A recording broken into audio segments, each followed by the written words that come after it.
Hi there. In this video, I'm going to show you how I use modular joining in my modular knit bowl. In this particular project, I shape the sides on the right side of the work and I join on the wrong side of the work.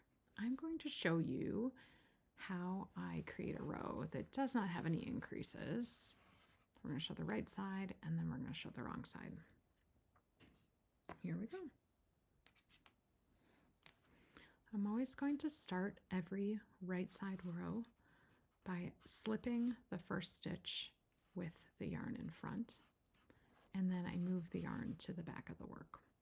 The reason why I slip that stitch is I'm going to actually work and join it on the wrong side row. So now I'm going to knit until I'm at my last, move that a little bit, knit across until I'm at my last working stitch.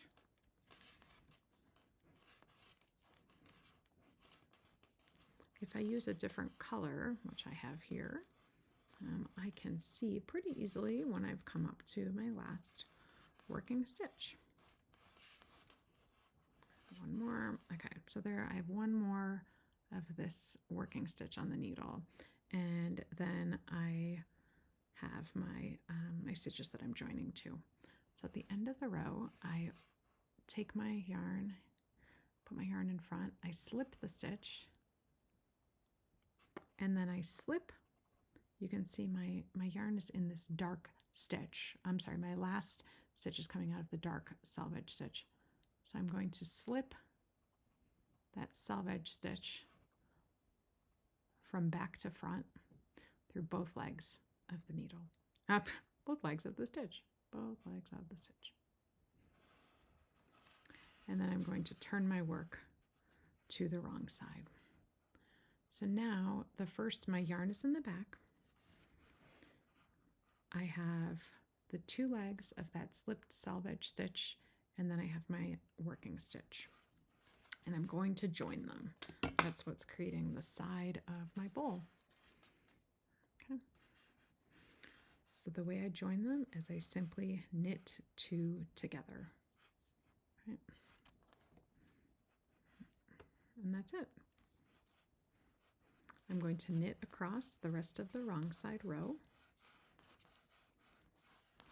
until I get to the last live stitch.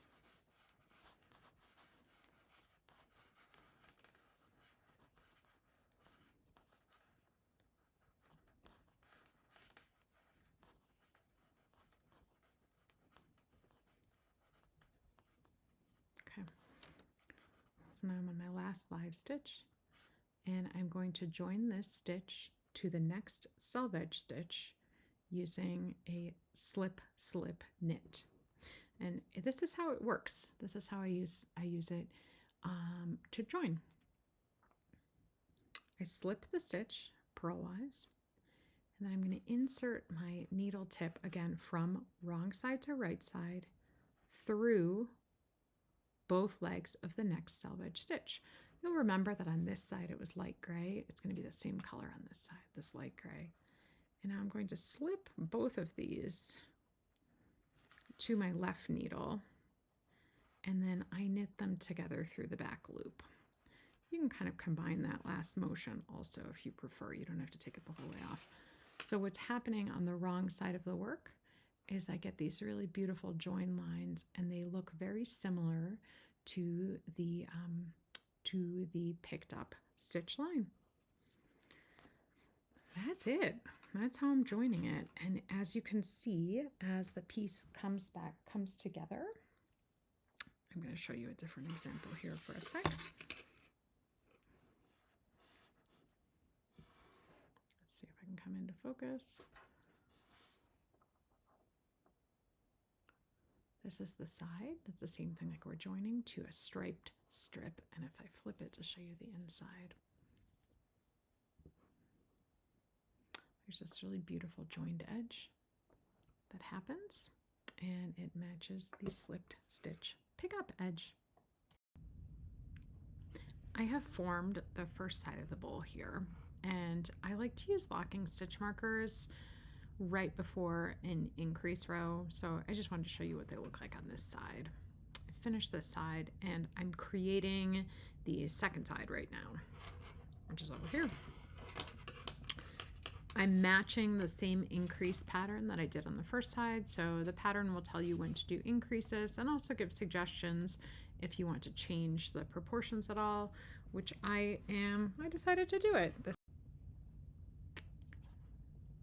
I like to use a locking stitch marker, as I said, to mark right before I do the increase row. And one way to remember in this pattern, one thing to remember in this pattern is I'm always working the increases on the right side of the fabric and the joins on the wrong side of the fabric.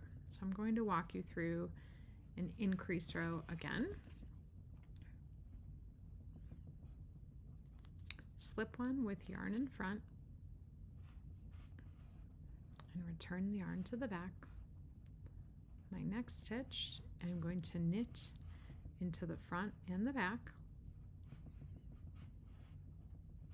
So I've now created a second stitch right there.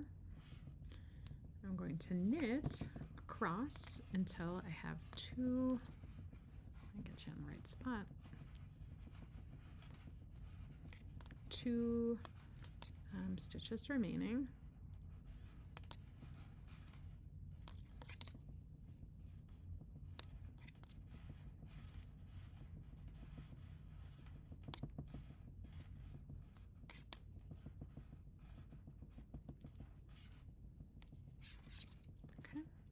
Two stitches remaining.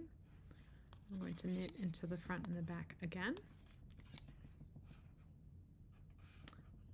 And now I'm going to slip stitch and then slip the next selvage stitch from the back to the front. In this case, it is the light gray color. Now I'm flipping to the wrong side of the work. I'm just going to pop it out there to show you again and work it the exact same way as all of our other wrong side rows. We are always joining on the wrong side rows in this project at the beginning and end of each row. A knit two together, joining at the beginning of the row, and a slip slip knit joining the last stitch on the needle with the next selvage stitch on each wrong side row.